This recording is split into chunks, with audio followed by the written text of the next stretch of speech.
Aquaman issue 8, written by Dan Abnett and art by Scott Eaton, which Connor did not read. I've given up. Yeah, you've dropped Aquaman. Do you know what the worst part of that is, though? Yeah. It's not even. It's by far not the worst book I'm reading. It's like far and away better than some of the other stuff I'm reading. But the fact that I looked at it and went, I've got 3 issues to read, and I went, ugh, what a chore. That's it. That's it. That was a sign. It's all right. I've just got to stop. And yet you're up to date on Red Hood and the Outlaws. No, but that's the thing. If I'd been up to date on this, if I'd still would have read this issue. I'd have been like, yeah, sure, it's just 1 issue. But when there's 3, it's like, nope, that's too much.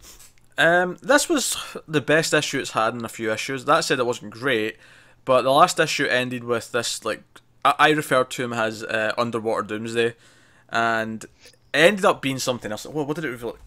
They revealed who it was at the end, and it was like some obscure monster that I'm going to look at it. But so a lot of it was action, and it's funny because it's kind of the opposite of what I'm going to complain about in another book later.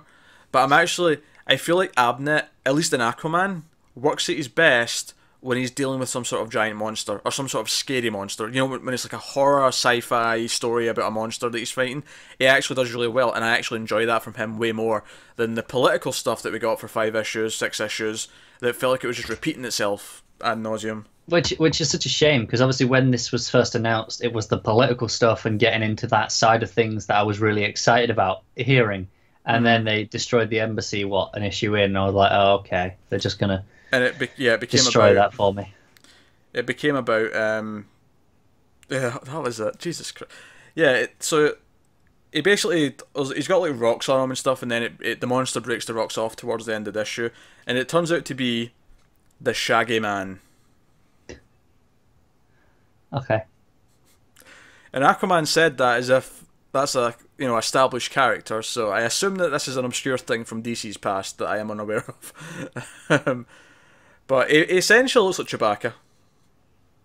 I'm Googling it now. I need to see what this is. At least in this issue, he's like a big muscular version of Chewbacca. Oh, I see it. Yeah. It's kind of like a big Yeti. Yeah. Which, I mean, let's be honest, Chewbacca's probably kind of based off of a Yeti. Yeah. But, no, that issue was fine. I mean, Mira was still doing this whole, like, in the last issue, she agreed to go through this sort of, this series of, like, initiation, like, not tests, but initiation, like, ceremonies to prove that she's worthy of being the Queen of Atlantis. And, like, she goes and meets the women running it, who seem to all either be widows or whatever of Atlantis. And they just casually drop that this is going to take months, and that she won't be able to see her husband for months. Or actually, someone says that to Aquaman, but and that was, like, fine. But I like the monster stuff a bit more.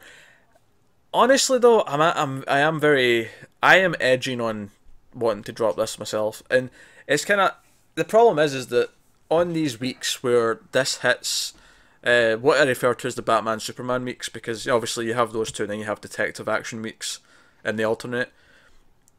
On these weeks, Justice League and Aquaman, and to an extent one other book that I'm going to get to, like, sit at the bottom of the pile, and I'll read all the ones that I'm excited about. I'll read like the 6 or 7 that I'm really into, and then I just look at those 2 and go, I've got those 2 to read still. Now imagine that, but you have 3 issues to read of one of those. That's why I've dropped Aquaman. It's like I can tolerate going 1 issue, and go I can get through 1 issue. It's not too bad. It's a combination of that, but also the fact that we've just announced 3 more books, all of which I think I will like. So obviously it becomes a time issue. Like, I can only read. Yeah, and obviously we've got all the young animal books coming out as well now. Yeah. So I may drop Aquaman. However, Matt has informed us. Matt, despite his birthday, did let us know that he will continue with Aquaman even if both me and Connor have dropped it. So. Yeah, I still can't believe Aquaman's the first thing I dropped. Sometimes that's just the way it goes. But Matt's still going to be reading it, so you'll still get someone talking about Aquaman, even if I do drop it. And I do believe Matt said he was dropping Justice League, which I can't really blame him, but that's the one where I'm like, I'm going to put myself through it just because it's Justice League, I feel weird. Like, we do a DC show, we have to talk about Justice League. Hey, I'm down. I like this issue more than it was before, so I'm alright keeping that around for now. But, yeah, so that was Aquaman. It was this was a solid 6 out of 10. You know. Very promising there. Yeah, solid. Real encouraging for me to want to read it. As opposed to like the last few issues of the first arc, which were like 4s and 5s out of 10, where I was just like, yeah, I don't really want to read this.